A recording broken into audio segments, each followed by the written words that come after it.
Hello guys, welcome to our channel. నేను మీ తేజ. ప్రస్తుతం మనతో పాటు సోషల్ యాక్టివిస్ట్ కృష్ణకుమారి గారు ఉన్నారు. ఆమెతో మాట్లాడు. నమస్తే మేడం. మేడం, సాధారణంగా ఇంట్లో పిల్లలు తప్పు చేస్తే మందలించాల్సింది తల్లిదండ్రులే. ఒకవేళ స్కూల్లో వాళ్ళు ఏమైనా తప్పులు చేస్తే గురువులకి వాళ్ళని మందలించాల్సిన అవసరం ఉందా లేదా? మీరేం చెప్తారు? అంటే మందలించటం కరెక్టా కాదా, తల్లిదండ్రులు మందలించడం కరెక్టా కాదా అనేది కొన్ని పరిమితులకు లోబడి ఉంటుంది. తల్లిదండ్రులైనా పిల్లల్ని కొట్టడానికి వీల్లేదు, తల్లిదండ్రులైనా ఒక లిమిట్ని దాటి తిట్టడానికి వీల్లేదు, గురువులైనా ఒక లిమిట్ దాటి తిట్టకూడదు, కొట్టకూడదు. కానీ ఈ కొట్టటాలు తిట్టటాలు వల్లనే వీళ్ళు చనిపోతున్నారు ఈ కార్పొరేట్ కాలేజీల్లో అనేది వట్టి మాట. రైట్, అదే అడుగుతున్నా మేడం. నారాయణ కాలేజ్లో 16 సంవత్సరాలు ఉన్న ఇంటర్ విద్యార్థి బాత్రూంలో సూసైడ్ చేసుకుని చనిపోయాడు.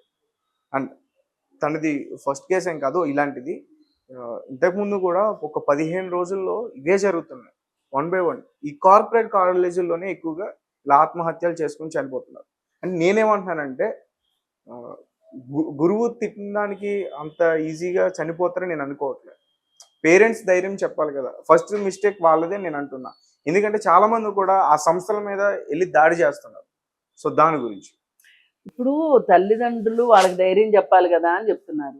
వాళ్ళకి ఆదివారం ఒక రోజు ధైర్యం చెప్తే సరిపోద్దా? 7 రోజులు అక్కడ దారుణమైన వాతావరణం ఉన్న తర్వాత, దరిద్రపు పరిస్థితులు ఉన్న తర్వాత, ఒక జైలు లాంటి వాతావరణము, ఒక కోళ్ల ఫారాల్లో కోళ్లను కుక్కినట్టు కుక్కి చదువు పేరుతోటి బంధించిన తర్వాత ఏమి ధైర్యం వస్తుంది చెప్పండి? వాళ్ళకి ఏమి తల్లిదండ్రులు ఓదారుస్తారు చెప్పండి? అక్కడ పరిస్థితులు మారకుండా పిల్లలు సరిగా ఉంటారు అని అనుకోవటం చాలా తప్పు. అక్కడ లెక్చరర్స్ సరిగా లేరు అని మాట్లాడటం తప్పు. అసలు పూర్తిగా అక్కడ విధానమే తప్పు. తల్లిదండ్రులు, కొంతమంది తల్లిదండ్రుల ఆలోచన విధానాలు తప్పు, ఆ కాలేజీలో ఉన్న వాతావరణం తప్పు. దానికి మనం ఎవరిని తప్పు పడతాం? కాలేజీ యాజమాన్యాన్ని తప్పు పడతాం. ఇప్పుడు ఆ ఫలానా లెక్చరర్ ఉన్నాడని చేర్పిస్తాం ఆ కాలేజీలో, ఆ కాలేజీ మంచిదని చేర్పిస్తాం. ఎవరో పర్సనల్గా ఒక లెక్చరర్ తెలిసి ఉండి చేర్పించే వాళ్ళు కూడా ఉంటారు, అది వేరే విషయం. కానీ ఎందుకు ఈ 2 కాలేజీల్లో ఈ విధంగా జరుగుతుంది అని ఆలోచించాల్సిన అవసరం ఈ రోజు ఉంది. ఈ రోజు కాదు, ఏ రోజు నుంచో ఉంది, కానీ పట్టించుకోలేదు. వాళ్ళకి ప్రభుత్వాల అండలు, ప్రభుత్వాలకి వాళ్ళు ఇచ్చే డబ్బు సంచులు అవి కావాలి తప్పితే ప్రభుత్వాలకి ఈ పిల్లలు అక్కడ కాదు. పిల్లలు ఏమి ఇస్తారు వీళ్ళకి? కార్పొరేట్ కాలేజీల యజమాన్యాలు అయితే డబ్బులు ఇస్తాయి వాళ్ళకి. అందుకోసం వాళ్ళు ఏం చేసినా వీళ్ళు చూస్తూ ఊరుకుంటారు. అక్కడ ఎప్పటి నుంచో నీరజ కమిషన్ అని ఒకటి వేశారు. ఈ కార్పొరేట్ కాలేజీల్లో ఎలా ఉంది, పరిస్థితులు ఎలా ఉన్నాయి, ఈ పరిస్థితులు మార్చడానికి ఏం చెయ్యాలి అనే దానికి ఒక కమిటీ వేశారు. ఆ కమిటీ ప్రకారం వాళ్ళు కొన్ని గైడ్ లైన్స్ ఇచ్చారు.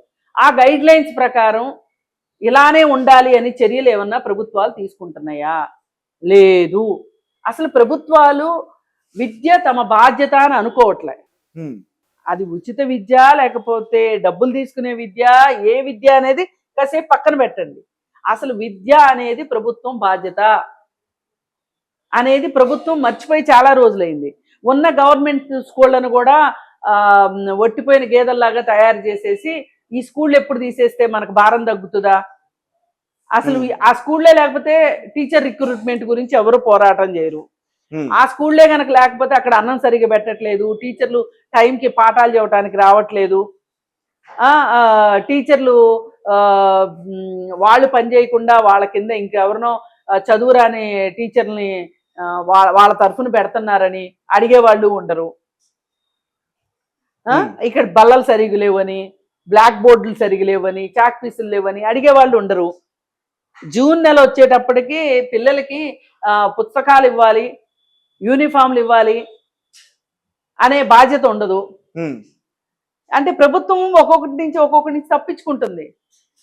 నువ్వు స్కూల్స్, అంగన్వాడీ సెంటర్ల దగ్గర నుంచి మొదలెట్టి స్కూళ్ళ దగ్గర నుంచి, ఇంటర్మీడియట్ కాలేజీల దగ్గర నుంచి, జూనియర్ కాలేజీల దగ్గర నుంచి డిగ్రీ కాలేజీ వరకు, యూనివర్సిటీ స్థాయి వరకు ప్రభుత్వంది బాధ్యత, విద్య బాధ్యత.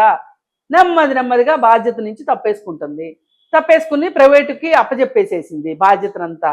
మీరే చదువు చెప్పండి, ఆ డబ్బులు అయ్యో మీరే తీసుకోండి, మేము తీసుకోవడానికి ఎలాగో అవ్వదు కాబట్టి మీరు తీసుకున్న డబ్బుల్లోంచి మాకు కాస్త ముడుపులు పంపిస్తే చాలు అని చెప్పే విధానానికి విద్యాశాఖలు తెగబడిపోయినాయి ప్రభుత్వాలు. దీన్ని తల్లిదండ్రులు కూడా పోషిస్తున్నారు, పెంచి పోషిస్తున్నారు. ఎందుకంటే గవర్నమెంట్ స్కూల్కి వెళ్తే ఏమొస్తుంది, కాన్వెంట్ స్కూల్కి వెళ్తే బాగుంటుంది, అలాగే ప్రైవేట్ స్కూల్కి వెళ్తే బాగుంటుంది, లేదు అనుకుంటే శ్రీ చైతన్య నారాయణలో చదివితేనే చదువు అనేదాకా వీళ్ళు వచ్చేసారు. వచ్చేసిన తర్వాత ఇంకా వాళ్ళ ఇష్టారాజ్యం అయిపోయింది. పిల్లలు వచ్చి చేరుతున్నారు, ఒకరి తర్వాత ఒకళ్ళు లక్షల మంది వచ్చి చేరుతున్నారు. ఇంకా వాళ్ళకేంటి బాధ, డబ్బులు వస్తుంటే ఏమైనా చేస్తారు వాళ్ళు. టీచర్లు లెక్చరర్లకు జీతాలు సరిగా ఇవ్వరు, ఎవరో పై వాళ్ళకి ఇస్తారు తప్పితే కింద వాళ్ళకి ఇవ్వరు. జూనియర్ లెక్చరర్లని కట్టు బానిసల కంటే హీనంగా పనిచేయించుకుంటారు జూనియర్ లెక్చరర్లని. సీనియర్ లెక్చరర్లను కూడా ఎంతో కొంత అంతేగా పనిచేయించుకుంటారు. ఎక్కడో డిపార్ట్మెంట్ హెడ్లు కొంతమంది ఉంటారు, సెంటర్కి ఒకళ్ళు ఇద్దరు, క్యాంపస్కి ఒకళ్ళు ఇద్దరు, ఒక్కో సబ్జెక్ట్ ఇద్దరు చొప్పున ఉంటారు. వాళ్ళే చెప్పగలుగుతారు, వాళ్ళే క్వాలిఫైడ్. మిగతా వాళ్ళందరికీ క్వాలిఫికేషన్ ఉన్నా లేకపోయినా వాళ్ళు ఊరికే గొర్రెల మందిని కాపలాదారులుగా ఉంటారు తప్పితే వాళ్ళు లెక్చరర్లుగా ఉండరు. మరి ఈ పరిస్థితుల్లో అసలు హాస్టల్కి రావటం ఇష్టం ఉండదు, అసలు ఎంపీసీ తీసుకోవటం ఇష్టం ఉండదు, బైపీసీ తీసుకోవటం ఇష్టం ఉండదు. ఇలాంటి పిల్లల్ని తీసుకొచ్చి ఇక్కడ పడేస్తున్నారు, బంధువుల దొడ్లలో పడేసి అక్కడ బాత్రూములు సరిగా ఉండవు. ఒక స్టూడెంట్ అడిగిందంట, బాత్రూమ్ బాగలేదంటే నేను పొద్దాక బాత్రూమ్కి ఎవరు వెళ్ళమన్నారు, చదువు మీద చేస్తుంటే నీకు బాత్రూమ్ వస్తుందా పొద్దాక? ఇది వాళ్ళు అడిగిన ప్రశ్న. అంటే వీళ్ళు బాత్రూమ్లకు కూడా వెళ్లకుండా చదివి ఉద్ధరించేయాలి వీళ్ళని, వీళ్ళ కాలేజీలకి పేర్లు వచ్చేయాలి. వీళ్ళ కాలేజీకి పేరు రావడం కోసం వాళ్ళు చదువుకోవాలనుకుంటున్నారు తప్పితే వాళ్ళ భవిష్యత్తు కోసం వాళ్ళు చదువుకోవాలనుకోవట్లా. వాళ్ళ భవిష్యత్తు కోసం చదువుకోవటానికి వచ్చారు ఇక్కడికని అనుకోవట్లా. వీళ్ళకి డబ్బులు మూటలు అందించడానికి వస్తున్నారు వాళ్ళు.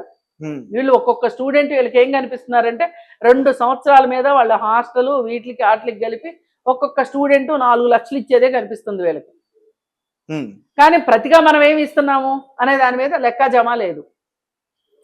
సరే, వాళ్ళు పెట్టే తిండి దరిద్రం తిండి, వాళ్ళ బాత్రూములు సరిగా ఉండవు, ఆ రూముల్లో ఒక్కొక్కరిని 7 మందిని 8 మందిని కుక్కుతున్నారు. అలాగే క్లాస్ రూముల్లో 40 మంది ఉండాల్సిన పిల్లలు 70 మంది ఉండి చదువుతున్నారు. ఈ పరిస్థితుల్లో కొంతమందికి చదువుకోవటం ఇష్టం లేకను రకరకాల కారణాలతోటి తల్లిదండ్రులు కూడా చేర్పిస్తున్నారు. ఈ ఇష్టం లేని పిల్లలు ఇలా బలవన్మరణాలకు పాల్పడుతున్నారు. వీళ్ళు కాలేజీ వాళ్ళు అర్థం చేసుకోరు, అటు తల్లిదండ్రులు అర్థం చేసుకోరు. వీళ్ళిద్దరి మధ్యలో వీళ్ళు బలైపోతున్నారు. వాళ్ళదొక రకం ఆశ, వీళ్ళదొక ఆశ. ఈ మధ్యలో పిల్లలు బలవుతున్నారు. దీనికి పరిష్కారంగా ఏం చెప్పారు ఆవిడ నీరజ కమిషన్ ఏం చెప్పిందంటే, ప్రతి సెంటర్లోనూ ప్రతి క్యాంపస్లోనూ ఒక 4-3 ప్రొఫెషనల్ కౌన్సిలర్లను పెట్టండి అని చెప్పారు. ఏం మాయరోగం మీకు పెట్టడానికి?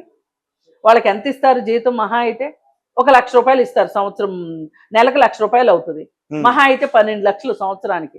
12 లక్షలు జీతాలు ఇవ్వలేని పరిస్థితుల్లో మీరు ఉన్నారా? మీకు వస్తున్న డబ్బులన్నీ మీరేం చేస్తున్నారు? వచ్చిన డబ్బులను ఖర్చు పెట్టాలి కదా.